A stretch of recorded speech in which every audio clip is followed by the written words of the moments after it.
یہ جو ہے نا استنبول، ترکی کا بڑا شہر ہے نا، کراچی سے بڑا شہر ہے وہ، بہت قدیم، 2000 سال سے بھی زیادہ پرانی اس کی تاریخ ہے. یہاں بڑی بڑی خلافتیں قائم ہوئی ہیں عیسائیوں سے پہلے. تو یہاں کا خلیفہ جو تھا وہ عیسائی ہو گیا تھا، تو اس کے بعد سے 1100 سال اس پر عیسائیوں نے مضبوط اور طاقتور حکومت کی ہے استنبول پہ، جس کو قسطنطینیہ کہا جاتا ہے. نبی کے دور میں قسطنطینیہ کہا جاتا تھا. اب آپ نبی صلی اللہ علیہ وسلم کا ویژن دیکھیں. آپ صلی اللہ علیہ وسلم مکہ میں پیدا ہوئے، مکہ ایشیا میں ہے اور استنبول یورپ میں. کتنا فاصلہ ہے. نبی صلی اللہ علیہ وسلم کے علم میں یہ بات ہے کہ یہ کس کے، عیسائیوں کی یہاں کیا ہے، خلافت ہے، حکومت ہے. اور ایسی مضبوط حکومت کہ دنیا کی بڑی بڑی قومیں ان کو فتح نہیں کر سکیں، کیونکہ شہر کے چاروں طرف اتنی موٹی تین یعنی فاصلے سے 3 دیواریں ہیں، اور اتنی موٹی موٹی دیواریں ہیں کہ ان پر 2 بسیں آرام سے، بولو بھائی، چل سکتی ہیں. پھر ایک دیوار ختم ہوگی، اس کے درمیان فاصلہ، پھر دوسری دیوار، پھر تیسری دیوار اس سے بھی چوڑی، اور بہت زیادہ اونچی. اور ان دیواروں پر قلعے قائم کیے ہوئے ہیں. ان قلعوں کے اندر بھرپور ڈیفنس کا سامان موجود ہے، طاقتور فوج، اور وہ فوج ایسی جس کو یورپ سے مدد ملتی ہے. پیچھے پورا یورپ ہے. تو کیا عرب کے امی محمد صلی اللہ علیہ وسلم، جو نہ لکھنا جانتے نہ پڑھنا جانتے، اور آپ صلی اللہ علیہ وسلم نے جب دعوت کا آغاز کیا تو آپ کی دعوت سننے کے لیے کوئی تیار نہیں ہے. بالآخر اپنا ملک چھوڑنے پر مجبور ہو جاتے ہیں، کوئی بات سننے کے لیے تیار نہیں. چلو یہاں سے ہجرت کر کے مدینہ چلتے. اپنی قوم نے تو کیا کر دیا، انکار کر دیا. اپنی قوم نہیں مانتی سوائے چند لوگوں کے. مدینہ میں ایک بہت ہی مختصر سی ریاست. آج مسجد نبوی جتنی بڑی ہے، نبی کے دور میں پورا مدینہ اتنا تھا. یہ اسلامی فلاحی ریاست جو تھی نا نبی کے دور میں، وہ یہ مسجد نبوی جتنی آج پھیلی ہوئی ہے نا، پورا مدینہ، پوری نبی کی تاریخ، جو آپ کی تاریخ کا بڑا حصہ اسی زمین سے وابستہ ہے. مسجد نبی میں آپ بتا سکتے ہیں یہاں حضرت ابو بکر کا گھر تھا، یہاں حضرت عمر کا گھر تھا، یہاں آپ کی امہات المومنین. پورا ایک ریاست اور خلافت، یہاں بیٹھ کے فیصلے ہوا کرتے تھے. پوری ریاست کیا تھی، وہ اتنا سا شہر تھا. مگر آپ صلی اللہ علیہ وسلم کی سوچ دیکھو، قسطنطینیہ یورپ میں اور آپ ایشیا میں بیٹھ کے، اس وقت جب اپنے آپ کو سنبھالنا مشکل، چاروں طرف سے حملے ہو رہے ہیں، اور آپ فرما رہے ہیں لَتَفْتَحُنَّ الْقُسْطُنْطِینِیَّہ، تم ضرور بھی ضرور قسطنطینیہ فتح کرو گے. اتنے تھوڑے لوگوں کو آپ کیا بتا رہے ہیں بھائی، ایک دن آئے گا کہ ہمارا راج کہاں ہوگا. تو کیا سوچ ہے. میں تو حیران ہوا. میں یہ حدیث وہاں کھڑے ہو کر نا بس دیکھتا رہتا تھا. ہم نے بھی پہلے حدیث سنی تھی، کبھی توجہ ہی نہیں گئی. فَلَنِعْمَ الْأَمِيرُ أَمِيرُهَا وَلَنِعْمَ الْجَيْشُ جَيْشُهَا. فرمایا کیا بہترین امیر ہوگا قسطنطینیہ کو فتح کرنے والا، اور کیا خوبصورت لشکر ہوگا جو قسطنطینیہ فتح کرے گا. خدا کی قسم یہ حدیث محمد صلی اللہ علیہ وسلم کے سچے نبی ہونے کی دلیل ہے. عرب میں بیٹھ کر آپ ایسی پیشگوئی کر رہے ہیں، اور پیشگوئیاں تو آپ نے اور بھی بہت کی ہیں، مگر یہ الفاظ کہ اس کا امیر سب سے بہترین کمانڈر. کیوں؟ تاریخ نے بتا دیا کہ اس کا امیر واقعی کوئی بہت ہی بہترین کمانڈر ہوگا. اس کو فتح کرنا آسان نہیں ہے. اور آپ صلی اللہ علیہ وسلم نے فرمایا جس نے قسطنطینیہ پہ حملہ کیا، اللہ ان مجاہدین کی مغفرت کر دے گا. جنت کی خوشخبری سنائی آپ صلی اللہ علیہ وسلم نے. یہی وجہ ہے کہ اس خوشخبری کو سن کر صحابہ کرام دوڑے. حضرت انس رضی اللہ تعالی عنہ کی خالہ تھی ام ملحان، بنت ملحان ان کا نام تھا. بنت ملحان نام ابھی ذہن سے نکل گیا، کچھ ان کی مخصوص کنیت تھی. ام رومان بنت ملحان. رسول اللہ صلی اللہ علیہ وسلم ایک دن خواب سے بیدار ہوئے اور مسکرا رہے تھے. پوچھا یا رسول اللہ کیا خواب آیا آپ کو، آپ کیوں مسکرا رہے ہیں؟ فرمایا میں نے خواب میں دیکھا کہ میری امت کا ایک لشکر سمندر پہ سوار ہے، ایسے جیسے بادشاہ تخت پہ بیٹھے ہوئے ہوتے ہیں.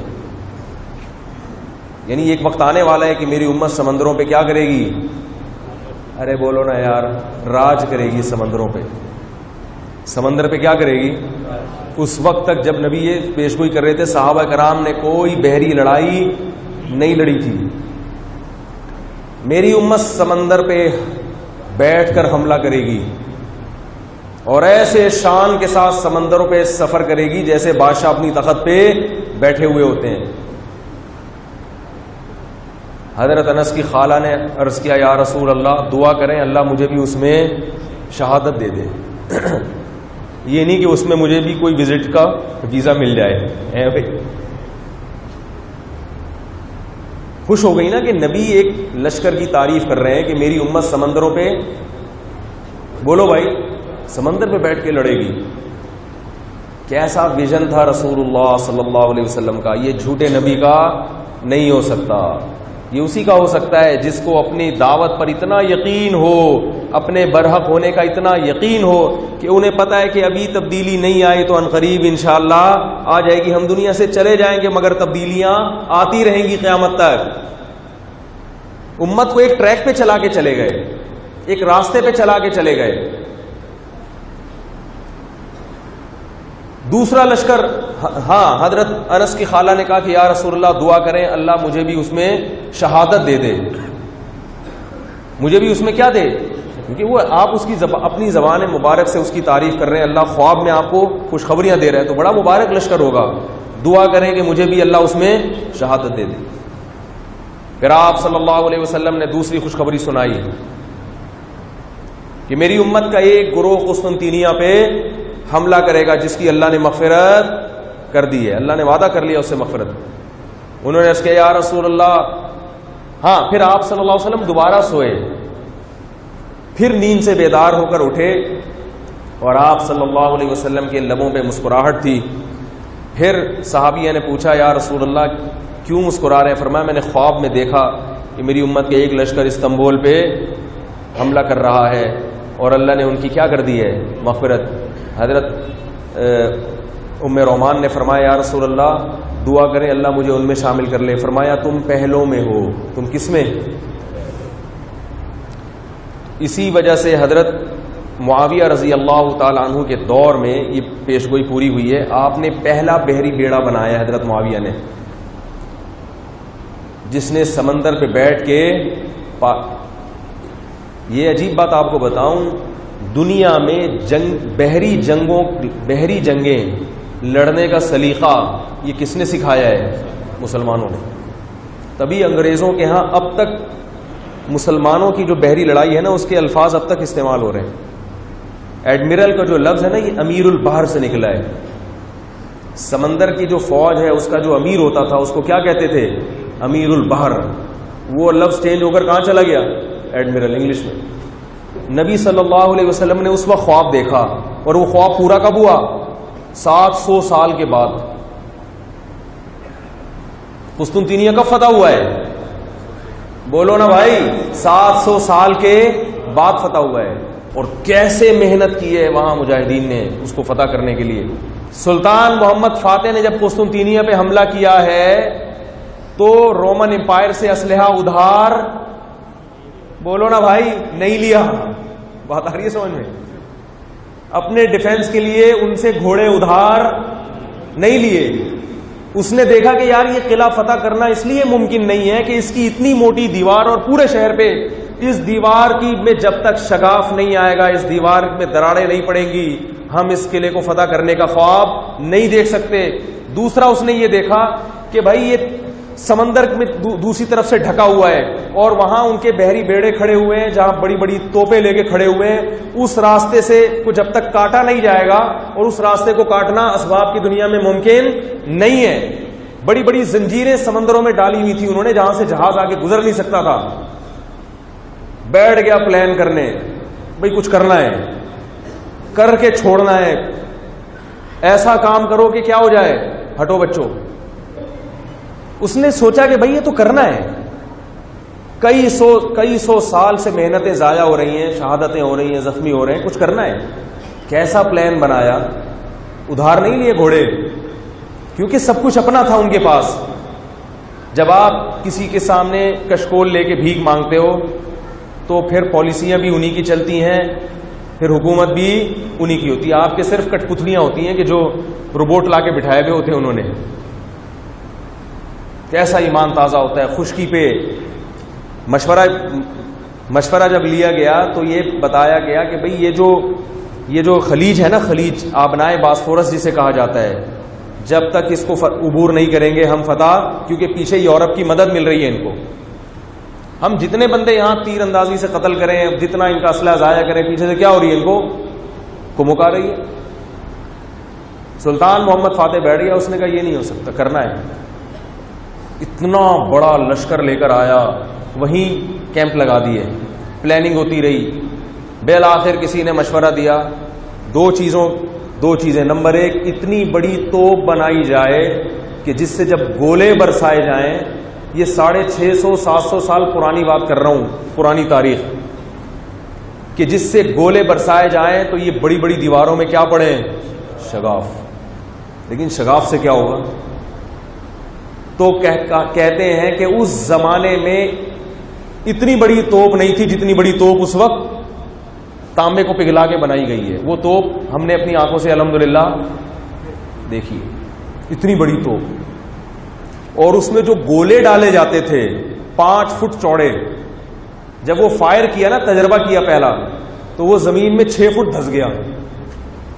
یعنی ایک گولا جس میں بارود نہ ہو اور وہ پتھر پھینکے آپ اور وہ زمین میں جب گرے تو 6 فٹ، جبکہ اس میں کوئی نوک بھی نہیں ہے. اتنی بڑی توپ اس نے ماہرین کو بلوا کے، بولو بھائی، اور پھر اس نے یہ فیصلہ کیا کہ یہ جو خلیج ہے اس تک ہم پانی کے ذریعے کشتیاں اور جہاز نہیں پہنچا سکتے. مشورہ یہ ہوا کہ خشکی پہ کشتیاں چلائی جائیں، پیچھے سے خشکی کے راستے سے. یعنی ایسے ہی ہے جیسے آپ یہاں بیٹھ کر بڑے بڑے جہاز بناؤ اور بولو کہ یہاں سے ہم بائی روڈ جہازوں کو لے کے جائیں گے. بائی روڈ بھی نہیں، روڈ میں تو کوئی گاڑی تو ہوتی ہے نا، کنٹینر تو ہوتا ہے. ہم دھکیل کے دھکا دے کے کشتیاں لے جا کے پیچھے پانی میں اتاریں گے. اسباب کی دنیا میں یہ ممکن نہیں ہے. مشورہ ہوا تو لوگوں نے کہا یہ کیسے ممکن ہے؟ 16 کلومیٹر کا فاصلہ ہے، 16 کلومیٹر خشکی پہ، 16 کلومیٹر ہم کشتی، اور اس میں بندے بھی بٹھانے ہیں، کشتیاں کیسے لے جا سکتے ہیں؟ بہت دیر تک مشورے ہوتے رہے. پھر یہ طے ہوا کہ بھئی جتنے جانور ہیں ان کو ذبح کر دو، ان کی چربی پگھلا کے زمین پہ ڈال دو تاکہ پھسلن پیدا ہو جائے اس میں. اور ان کے پاس ٹائم تھا صرف رات کا. رات کے حصے میں جانور ذبح بھی ہوں گے اور ان کی چربیاں دیگوں میں ڈال کے پگھلائی بھی جائیں گی، اور ان کو راتوں رات بچھایا بھی جائے گا. اور پھر ان پہ کشتیاں، بڑی بڑی جہاز نما کشتیاں ڈال کر زنجیریں ان میں رکھ کے ان کو گھسیٹا بھی جائے گا. اور صبح کا سورج طلوع ہونے سے پہلے یہ بھاری بھرکم توپوں سمیت یہ کشتیاں سمندر میں، خلیج میں ڈالنی بھی ہیں. اس دوران اگر مخبری ہو گئی، پکڑے گئے تو لینے کے دینے پڑے گے، کیونکہ جانور سارے کیا ہو گئے ہیں، کڑ گئے ہیں، ذبح ہو گئے ہیں، وہ تیل لینے چلے گئے ہیں. تو اگر وہ نہیں صبح تک یہ کام ہوا تو ہم بھی کہاں چلے جائیں گے؟ راتوں رات یہ کام ہوا ہے، اور کیسی پھرتی اس وقت کے مسلمانوں میں. تو بالآخر وہ بحری دستہ جو ہے نا، وہ کشتیوں پہ وہ مجاہدین کو بٹھایا گیا، اس میں اسلحہ ڈالا گیا. بڑی وہاں انہوں نے وہ بنائی بھی ہیں پوری ڈاکومنٹ. تو چونکہ اس میں تو دھنائی ہوئی تھی گوروں کی نا، انگریزوں کی، تو اس لیے انہوں نے چہرے کو مس کیا. یہ واقعہ تو انہوں نے بھی لکھا ہے، گوروں نے بھی. ایسے بڑے بڑے واقعات کا تو انکار نہیں ہو سکتا. پوری رات شمعیں جلتی رہی ہیں اور وہ زنجیروں سے پہلوان کھینچتے رہے ہیں. اور کچھ لوگ عیسائی دور سے دیکھتے رہے، ان کو سمجھ میں نہیں آئے یہ روشنیاں کہاں جا رہی ہیں، لائٹنگ کہاں ہو رہی ہے. انہوں نے حیران ہو رہی تھی، ان کے تصور میں بھی یہ نہیں ہو سکتا تھا کہ یار ایسا بھی ہو سکتا ہے. بالآخر وہ جو بحری بیڑا پورا اترا ہے خلیج میں، اور اس نے جب پیچھے سے توپیں داغنا شروع کی ہیں، 1.5 ہفتے تک جنگ ہوئی ہے. 1.5 ہفتے تک پیچھے سے بھی توپیں اور ادھر ایک سمندری پورا لشکر وہ آگے سے بھی کیا کر رہا ہے, گولے داغ رہا ہے. اور پھر مجاہدین نے ایسی سیڑھیاں بنائی ہوئی تھی جو اس زمانے میں آپ یہ کہہ سکتے ہیں بلڈ پروف سیڑھیاں, کہ ان پہ تیر اور گولوں کا یا ان چیزوں کا اثر نہ ہو. وہ لے کے جا رہے ہیں آگے اور پھر پل کے اوپر چڑھنے کی کوشش کر رہے ہیں. اور اوپر انہوں نے دیگ بڑے بڑے نا جس میں کھولتا ہوا تیل, وہ ان کے اوپر کیا مجاہدین پر گرایا جا رہا ہے اوپر سے. وہ سارا منظر دکھاتے ہیں وہ لوگ. ظاہر ہے کھولتا ہوا تیل چاروں طرف لگائے ہوئے اپنے ڈیفنس کے لیے. جو بھی اس پہ اوپر چڑھنے کی کوشش کرے گا تو اس کو کیا کریں گے, وہ شہید ہو رہے ہیں, ان کی لاشیں گل رہی ہیں, تیر آ رہے ہیں, مگر لشکر ہے کہ اوپر چڑھتا چلا جا رہا ہے. 1.5-2 ہفتے جنگ ہوئی ہے اور سلطان محمد فاتح نے دیکھا کہ فتح نہیں مل رہی. لیکن ان کے 1.5-2 ہفتے کی جنگ میں جو رومن ہیں ان کی حوصلے آہستہ آہستہ پست ہونا شروع کی. یہ کیا بلا ہے بھائی, پیچھے سے بھی حملہ, اور پیچھے سے جو حملہ ہوا اس کے فائدہ یہ ہوا کہ جو یورپ سے ان کی مدد آ رہی تھی وہ مدد ختم ہو گئی, وہ راستہ بلاک ہو گیا. پھر کہتے ہیں سلطان محمد فاتح نے 2 کام کیے. ایک اپنے پیر و مرشد کو بلایا. اس زمانے میں بھی بزرگ ہوا کرتے تھے. آج کل لوگ کہتے ہیں کہ ہمارا کوئی پیر و مرشد کوئی بزرگ نہیں ہے, ہم علمی کتابی ہیں. نہیں یاری بات میرا خیال ہے, ہم بخاری کو مانتے ہیں, ہمارا کوئی بابا نہیں ہے. یعنی اس کا مطلب بزرگ ساری دنیا میں ختم ہو گئے, صرف ایک آپ ہی ہیں جو اگلی نسل کی قیادت کریں گے. یاد رکھو جس کے کوئی رہبر نہیں ہے, رہنما نہیں ہے, وہ ہمیشہ گمراہ ہو جاتا ہے. ہاں اندھی تقلید مت کرو, اندھی کا مطلب ہر ایک کو رہبر مت بناؤ, سوچ سمجھ کے بناؤ. سلطان محمد فاتح نے 2 نمائندے بھیجے کہ بھائی فجر ہو گئے. فجر میں اس نے خطبہ دیا تھا کہ ہم ظہر کی نماز انشاءاللہ, جو عیسائیوں کا گرجا تھا نا جو ہزاروں سال سے چلا آ رہا تھا, ہم اس میں پڑھیں گے. 1100 سال سے چلا آ رہا تھا, ہم اس میں ظہر کی نماز پڑھیں گے انشاءاللہ. لیکن ظہر کا وقت ہو گیا اور قلعہ فتح ہونے کا نام نہیں لے رہا. پھر وہ جب پریشان ہوا سلطان محمد فاتح کہ ہم نے ادھر سے بھی 1.5 ہفتے سے بمباری ہو رہی ہے, ادھر سے بھی, اور یہ اتنا اس کے شگاف بھی پڑ گئے مگر مجاہدین کٹ رہے ہیں, زخمی ہو رہے ہیں. پھر اس نے وہ ایک کام تو اس نے یہ کیا, 2 نمائندے بھیجے. ایک تو وہ نمائندہ جو اس کے شیخ و مرشد جو اس وقت کے بڑے بزرگ تھے ان کو بلایا کہ وہ لشکر میں آ کے دعا مانگے. سمجھ میں آ رہی ہے بات, کہ وہ ہمارے ساتھ جنگ میں کیا ہوں, شریک ہوں, صرف کس کے لیے, برکت کے لیے, اور اللہ سے بولو نا یار, کیونکہ وہ ایمان رکھتا تھا کہ اللہ نے اہل اللہ کی دعاؤں میں برکت رکھی. وہ لبرل اور سیکولر لوگ نہیں تھے کہ ہمیں دعا کی ضرورت نہیں ہے. اس نے کہا یار شاید اللہ ہماری نہ سن رہا ہو. تو اس وقت جن سے وہ بیعت تھا, جو اس کے پیر و مرشد تھے, اللہ والے تھے اس زمانے میں, ان کو بلایا. ترکوں نے ان کی بھی ایک فیک تصویریں لگائی ہوئی ہیں. تصویر تو صحیح نہیں ہے اس طرح سے پینٹنگ کر کے بنانا, لیکن خیر انہوں نے اپنی تاریخ کو زندہ رکھنے کے لیے. دوسرا اس نے وہ کام کیا, وہ فورس بلوائی جو اس کی اسپیشل فورسز کہلاتی تھی, جو ہر وقت اس کے ساتھ رہتے تھے, جن کے بارے میں یہ تھا کہ انہوں نے موت پر بیعت کی ہوئی ہے کہ اگر ہمیں کسی جنگ میں دھکیلا, وہ اس نے بچا کے رکھی ہوئی تھی. سمجھ میں آ رہی ہے بات, جیسے ہمارے کمانڈوز ہوتے ہیں نا, کہ یہ وہ فورسز ہیں جن کو اسپیشل ٹریننگ دی جاتی ہے اور یہ موت تک لڑتے ہی رہیں گے. تو بالآخر اس نے وہ فورس بلوائی اپنی, اور جب وہ فورس آئی ہے, ان کے آج تک ترک اب جو ہے نا طیب اردگان, انہوں نے اپنی ہسٹری کی حفاظت کے لیے الحمدللہ ان چیزوں کو دوبارہ سے زندہ کرنا شروع کر دیا. تو ان کے پورے فوجی حلیے میں انہوں نے وہ بھی بنائے ہوئے ہیں, پورے ان کے ایک ڈیزائننگ کی بھی, یہ پوری ایک سیٹ اپ بنایا ہوا ہے تاکہ وہ یونیورسٹی اور کالج کے لڑکوں کو تاریخ سے آگاہ کرتے رہتے ہیں. جب وہ فوج آئی ہے تو الحمدللہ اس کے بعد سے جنگ کا پلڑا مسلمانوں کے حق میں آنا شروع ہوا, اور مزہ اس وقت آیا. ہم نے وہ بھی دیکھا, وہ انہوں نے, آغا حسن نام کا ایک آدمی تھا اس کی فوج میں, اس نے یہ قسم اٹھائی تھی کہ میں یہ خلافت عثمانیہ کا جو جھنڈا ہے, میں یہ جھنڈا انشاءاللہ اس قلعے کے سب سے اوپر جو قلعہ ہے نا اس کی چھت پہ یہ انشاءاللہ یہ جھنڈا گاڑوں گا. تو وہ جھنڈا گاڑنے کے لیے پہنچ گیا. جیسے ہی پہنچا ہے چاروں طرف سے اس پہ تیر آگے لگے ہیں, مگر وہ جھنڈا گاڑنے میں الحمدللہ آج بھی انہوں نے اس کی تصویر, اس کا مجسمہ لگایا ہوا ہے وہاں پہ, جھنڈا گاڑتے ہوئے دکھایا اس کو, اور چاروں طرف سے اس پہ تیر کی. جب وہ جھنڈا گڑا ہے تو اس کے بعد جو استنبول کا جو بادشاہ تھا وہ پھر حواس باختہ ہو گیا. اس نے کہا ہزاروں سال سے کسی کے باپ میں جرت نہیں ہوئی, یہاں تک پہنچے یہ موسلے. ہندو لوگ مسلمانوں کو کیا کہتے ہیں؟ موسلے. کہہ رہے وہ ہندو نہیں تھے, تو یہ موسلے یہاں تک پہنچ گئے کہ انہوں نے یہاں جھنڈا گاڑ دیا. تو کہتے ہیں وہ حواس باختہ ہوا اور اس نے کہا کہ کوئی ہے عیسائیوں میں جو مجھے قتل کر دے, میں ذلت کی زندگی سے عزت کی موت ترجیح دیتا ہوں, مجھے مار دو. یعنی یہ تو میں نے کبھی سوچا بھی نہیں تھا یہ. تو اس کے عیسائیوں نے تو اس کو نہیں مارا. تو پھر نتیجہ یہ نکلا, اس نے کہا کہ یہ تو موت ہی موت ہے. اچھا, اس لڑائی سے پہلے سلطان محمد فاتح نے آخری پیشکش پھر کی تھی کہ بھئی ایک وارننگ اور دے رہے ہیں کہ ہم جنگ نہیں لڑنا چاہتے, ہمارے ساتھ سلو کا راستہ بولو بھائی, آ جاؤ کسی ایک پوائنٹ پہ دونوں جمع ہو جاتے ہیں, بیٹھ کر بات چیت کے ذریعے مسائل کو حل کر لیتے ہیں, مگر لاتوں کے بھوت ہاتھوں سے بولو نا بھائی, لاتوں کے بھوت جو ہے نا وہ باتوں سے نہیں سمجھتے. حالانکہ اتنی بڑی طاقت اور فورس لے کر آیا تھا, ایک دفعہ پھر مذاکرات کی دعوت دی.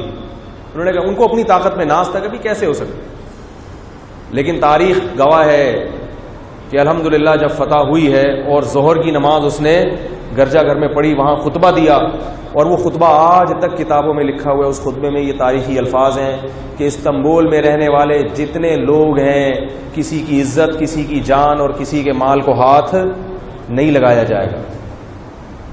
سب کو معاف کر دیا اس نے.